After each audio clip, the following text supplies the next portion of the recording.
Thank you, Deputy. Deputy Broughan, 2.5 minutes. Thanks, Cathaoirleach. Well, as a right to change candidate, of course, I too was elected under a mandate to abolish Irish water and water charges, and I think the general election made a decision for us on that, and the House should have been allowed to vote on it today.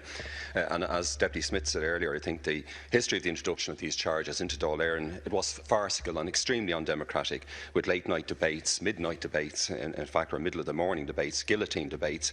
And I think Ministers Hogan and later Minister Kelly, they showed clearly that they didn't even understand the basic economics of water charges and water conservation, and of course the disgraceful misuse by both of them of taxpayers' money in setting up that Quango Irish Water. And during the debates, of course, many deputies, including myself and deputies here in front of me, put figures to you, Acting Minister Kelly, and questioned you, and you had no answer to any of the figures. You didn't really have the basic economics of this worked out in any way, shape or form.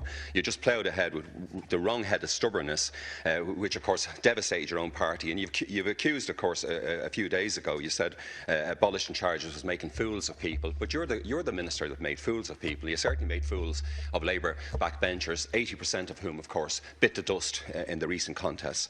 Cathaoirleach, water charges were the straw that broke the camel's back after the years of harsh austerity, cuts in health, housing, disability pensions, etc., increase in taxes and charges.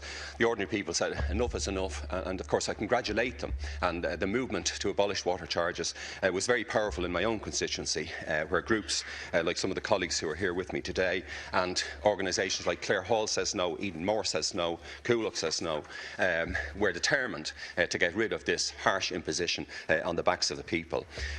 In my earlier career, Cathaoirleach, when I was chair of the Dublin City Council General Purposes Committee for about 8 years, we oversaw the water supply system for Dublin and a chunk of Mid-Leinster, and we consistently asked Fianna Fáil and Fine Gael-led governments for the money that we needed from central taxation to run the system properly. Most other EU capitals, as the deputy here beside me will know, had a 10 or 20% standby reservoir. We were the only major capital that didn't have such a standby, and those, unfortunately, Fine Gael, Fianna Fáil dominated governments refused point blank to give us the kind of money that we needed. So I believe Irish water and water charges must be abolished immediately. Thank you very much.